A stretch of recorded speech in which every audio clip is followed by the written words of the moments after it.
future self ကနေ current self စီကို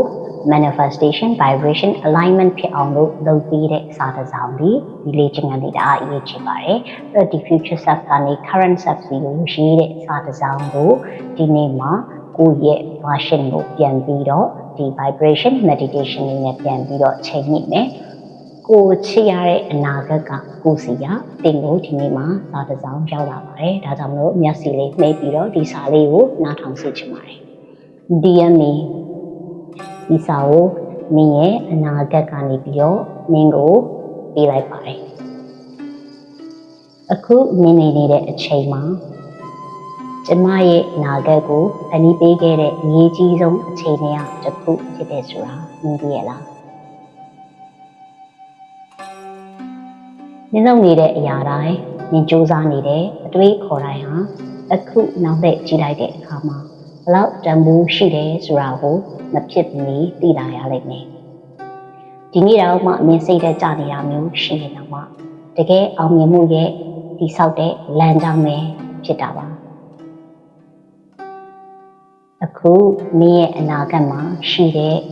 ကျမစီကနေပြီးတော့ဒီ message လေးဟာမင်းရဲ့အနာဂတ်မှာမင်းဟာစိတ်တွေကြည်လင်ပေါ်ပါနေတယ်မင်းရဲ့လှုပ်ရှားမှုတိုင်းဟာရည်ရွယ်ချက်ရှိနေတယ်။မင်းဟာအောင်မြင်မှုနဲ့ချမ်းသာမှုတွေကနေလှုပ်ရှားသက်ဝင်နေတယ်။အနားယူတဲ့အခိုက်အတန့်နိုင်အောင်မှပျော်ပျော်ရွှင်ရွှင်ရှိနေတယ်။လှုပ်ချင်တဲ့အလုပ်တွေကိုမင်းကောင်းကောင်းရင်လုပ်နိုင်တယ်။တကယ်ချစ်ရတဲ့သူတွေနဲ့တကယ်ချစ်ရတဲ့ပတ်ဝန်းကျင်ကိုဖွဲ့စည်းထားတယ်။တကယ်ကိုမှအတွင်းစွမ်းအင်နေနဲ့inner energy တွေနဲ့ဆက်သွယ်ပြီးတော့ခွန်အားတွေအရန်ကိုတက်ကြွနေတယ်။တစုံတစ်ယောက်ရဲ့အလင်းရောင်လူအများကြီးရဲ့အလင်းရောင်တစ်ခုမင်းဟာဖြစ်ပေးနေတယ်။ဒီຢာတွေအားလုံးကိုမင်းဟာအခြေတည်ဖန်တီးပေးခဲ့လို့ကျေးဇူးတင်ပါတယ်။မင်းရဲ့ဒီနေ့လှူရှားနေတဲ့ခြေလှမ်းတစ်လှမ်းချင်းစီဟာဒီလှူရှားတဝင်မှုကြီးအောင်မြင်မှုကြီးရဲ့အစတစ်ခုပါပဲလူတိုင်းမှာမသိနိုင်တဲ့စွမ်းအားတွေကိုမင်းရဲ့ယနေ့ထဲမှာယုံကြည်ပြီးစောင့်နေရအောင်အခုငါမြင်နေရတယ်။ငါမင်းကိုယုံကြည်ပါတယ်။ဒီအားသာချက်တွေအနာဂတ်ကိုပြောင်းလဲနိုင်တာကိုအခု future self ကသက်တည်ပဲ။မင်းအနေနဲ့အခုချိန်မှာစိတ်အေးချမ်းမှုနဲ့ရှင်သန်ပါစေ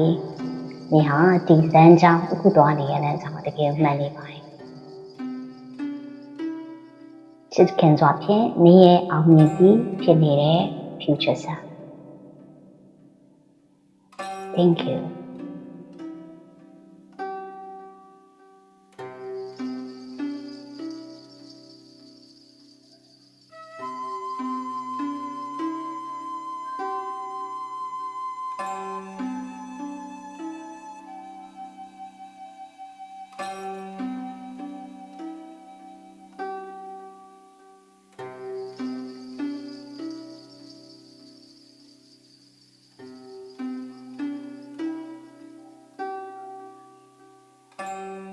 future self နဲ့ခုတင်ရဲ့တင်ကိုယ်တိုင်နဲ့ vibration နဲ့ alignment ဖြစ်ပြီးတော့ရုပ်ရှင်ကျင်းနေပြီးတော့ဘဝရဲ့ဆန္ဒတွေဒီနေ့မှာကျင်းမြောက်အောင်မြင်လာမှာဖြစ်တဲ့အတွက်ကြောင့်မလို့ဆက်လက်ပြီးတော့ဒီခြေလှမ်းအစာတွေကိုကောင်းမွန်စွာနဲ့ဖြတ်သန်းကြပါစို့ကျေးဇူးများတင်ပါတယ်